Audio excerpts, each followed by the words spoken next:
So as you can see here, I've got my dough rolled out. I'm keeping it under some plastic wrap from my bowl just so that it doesn't dry out while I'm doing these. And I'm gonna go into the center here, put a little bit of flour, not much, dust a bit of that off on there. And I'm gonna use this little rolling pin like I used for the dumplings the other week. I like the control this gives me.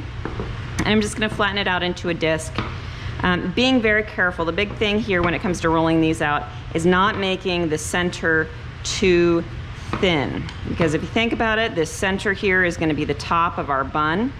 And when we're pinching it together, we're gonna be pulling on the dough and pinching it together, and it's gonna be taking dough from the center and going to out here. So we want it to be thinner out here because this is all gonna come together to a point and there'll be a lot of dough on the bottom anyway. So go ahead and kind of make the edges a little bit thinner than you do the center. And then I'm using about a heaping tablespoon